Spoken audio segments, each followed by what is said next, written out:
FICO remediation to mitigate Baltimore Harbor's nitrogen problem. And it addresses Sustainable Development Goal 14, which is to conserve and sustainably use the ocean, seas, and marine resources for sustainable development. Ocean, seas, and other marine resources are essential to human well-being and social-economic development worldwide, and therefore we should protect them. This is our agenda for today's presentation. So the Baltimore watershed has big problems. It also has some amazing innovations, such as Mr. Trash Wheel that collects large pieces of trash on the water, and it does so sustainably using the river water current as well as solar energy. Other problems the Baltimore Harbor include excess nutrients. These excess nutrients fuel algae blooms and damage the bay. So to spell out the problem, the excess nutrients, mostly nitrogen and phosphorus, leads to algae blooms. And with the excess of algae and sediments, we have reduced amount of light-reaching photosynthetic organisms below the surface. So the environment becomes less sustainable or less survivable by other organisms.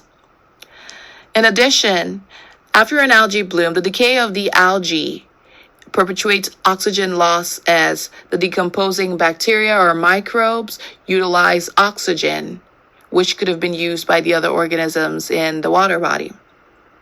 Because of this loss of oxygen, there's also a reduction of natural filters such as oysters or wetland grasses. So the nutrient problem is not only affecting the organisms that just live there, it also negatively impacts the organisms that would help clean up the system as well. So what has been nature's effort to clean up this problem? We just talked about filter feeders, such as oysters. You can see in this image a comparison of water taken from the same place. In one tank, we don't have any oysters. In the other, we have oysters, and the oysters were able to filter out the water over time. So you can see in the other picture how organisms help with this filtration process naturally. So in the oyster reefs with oysters, they're filtering out the water, and because of that, there's probably less algae. The whole idea is that when the water is clear, more sunlight can go down to below the surface and reach those photosynthetic organisms. And so these seagrass beds are able to grow more and produce oxygen for the organisms in the ecosystem. The problem is the nutrient is in such excess that it's overwhelming these systems. It's disrupting oyster reefs, and that means it's disrupting oysters, and so there's less filtration of the water. And as a result, there's fewer grasses and other organisms that would be photosynthetic organisms that could improve the quality of the water. So what is the source of these excess nutrients? According to Maryland.gov, the Maryland Department of the Environment, the nutrient pollution comes from fertilizing lawns, gardens, and farms. Nutrient pollution also comes from urban sources, including exhausts from automobiles, wastewater, septic systems, and stormwater runoff. And here's a graph that shows you the breakdown of where the sources of the nitrogen and phosphorus are coming from. Just for transparency, this graph is from 2010.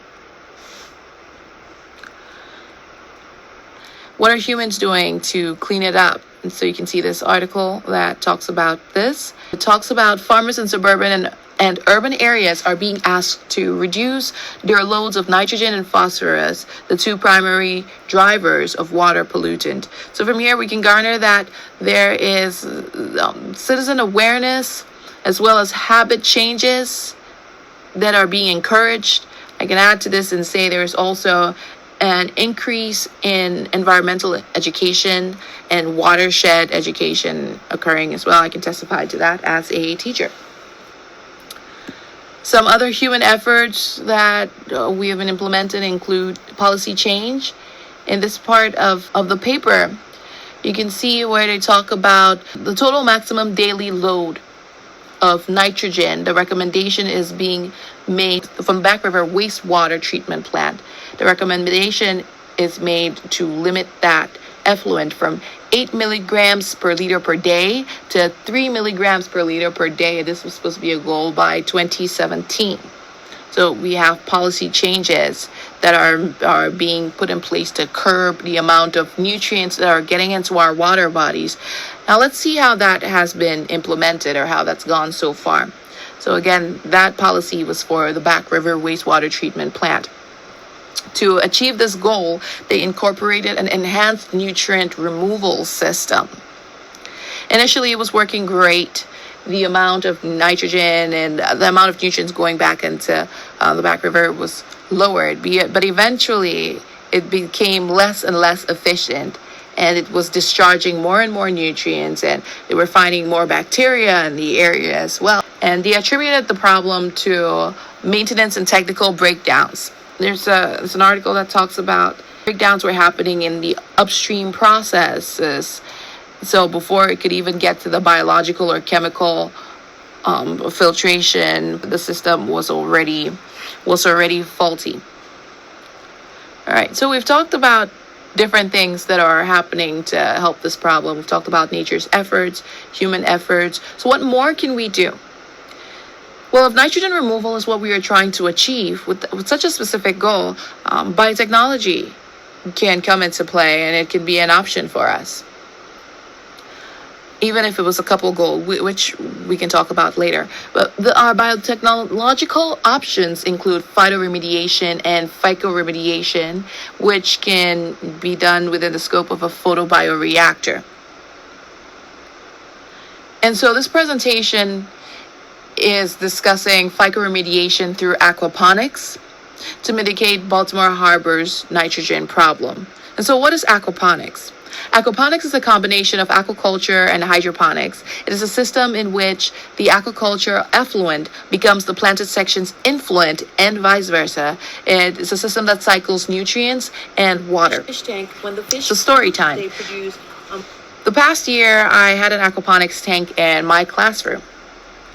And here's an image of some of the things that happen within the tank. So the fish and their feces release ammonia to the water. And that ammonia, we have nitrification occurring. We have nitrifying bacteria. And they convert the ammonia into different forms, into nitrites, nitrates. These nitrates are usually taken up by plants.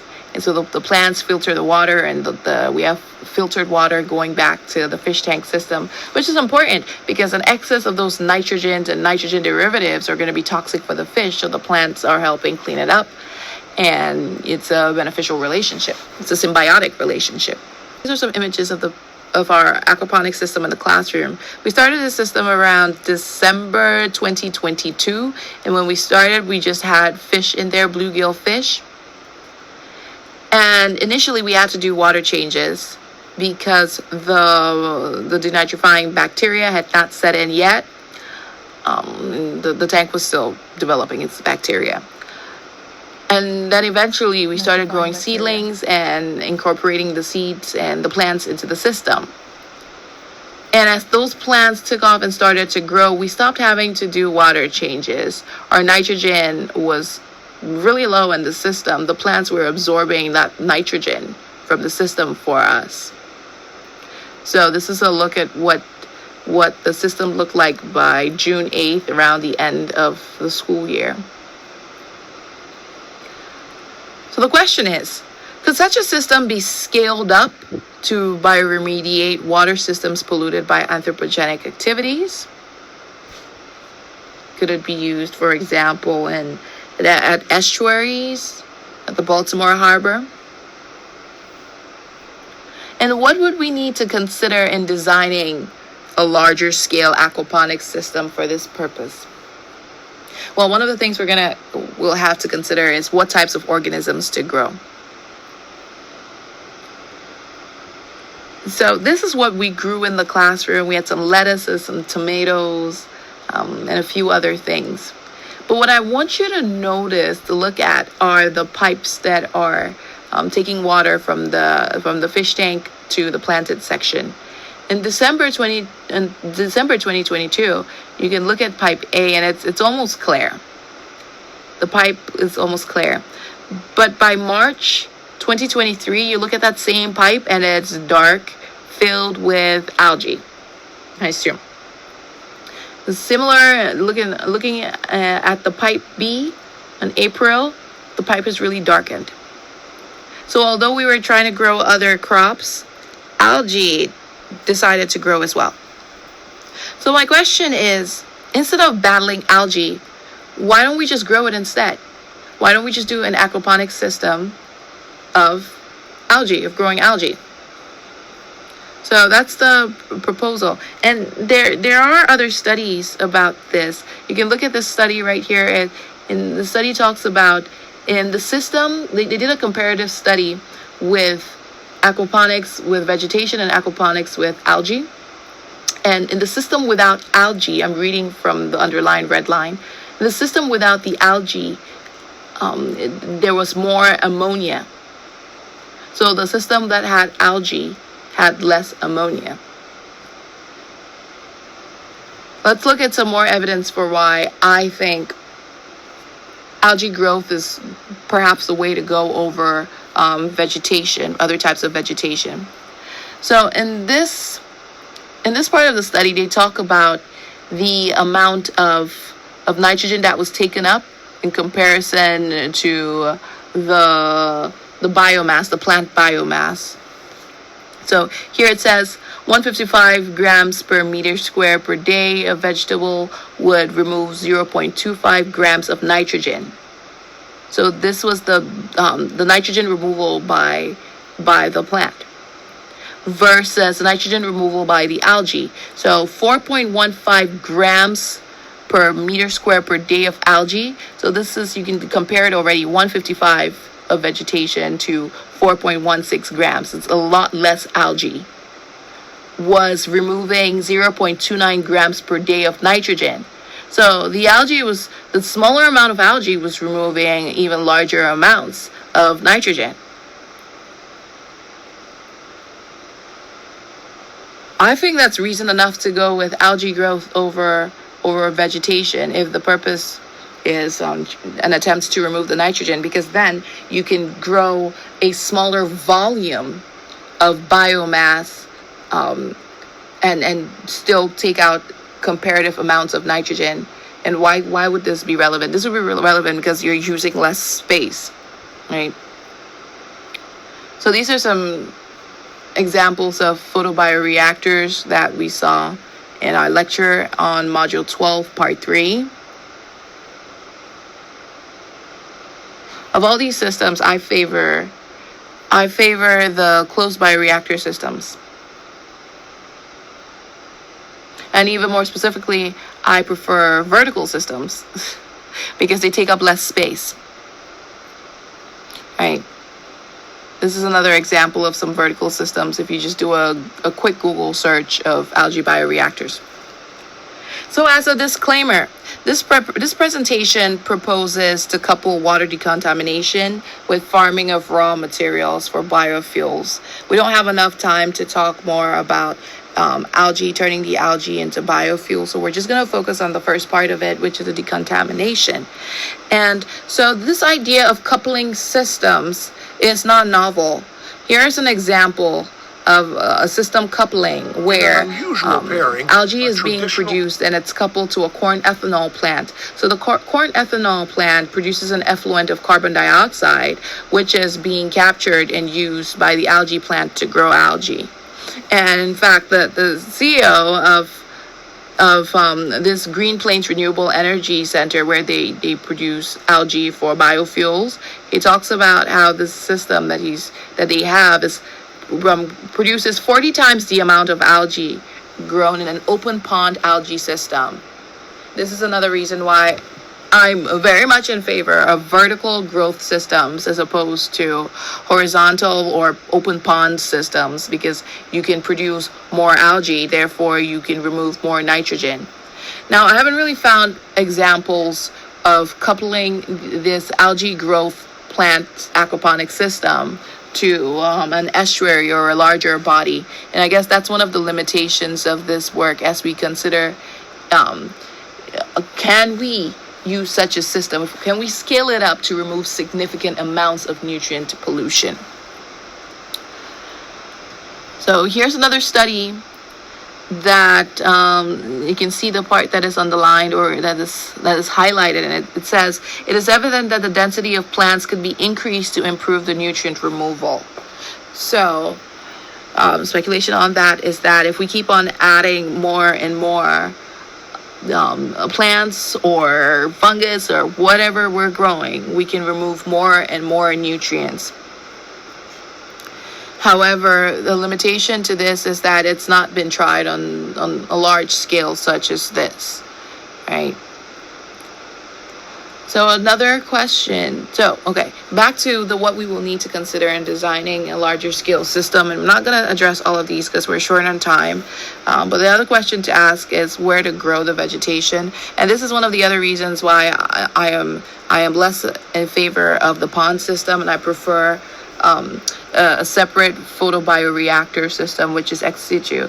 Because if you think of algae is something that is already growing in these ecosystems, and that's not a good thing. For all its remediation properties, that's not a good thing, because we still have these algae blooms and the algae that die off, and they become a pollutant in the water, because now something is decontaminating them and using up the oxygen. So I really propose separating the systems, having your algae growth system in a separate section. And if you think of this even small scale, when you have a fish tank as well, and if you put plants over it, the plants, some of them do grow depending on what species it is, but we also have issues like the roots or other debris falling into the water, into the fish tank, and then you have to go in there and clean it, or it becomes a more toxic situation. So I'm in favor of separating the systems, not growing the algae directly on the water body that it shouldn't be a raft system, is what I'm trying to say. All right, so the limitations. With so many options for how plants work and photoremediation and phycoremediation, the limitation becomes the plant's capacity to uptake, bind, and transform the toxin, as well as the survivability of the species in that environment. So, we have to take into account matching water body salinity and pH levels. Are the pH levels going to be sustainable for whatever we're growing? And fortunately, the other reason why it's amazing having an ex situ system, even though that might be more expensive, is that you could adjust those pH levels. So algae, what are we going to do with all this algae that we grow? Well, we could use it for food, we can use it for supplements, or we can convert it to biofuels. End the presentation by saying this. Even though this has not been scaled up yet, even if we try it and we are not able to make a big enough dent in our nutrient removal, at the very least, we are going to be creating, or we're going to get a lot of algae that we can use for biofuels.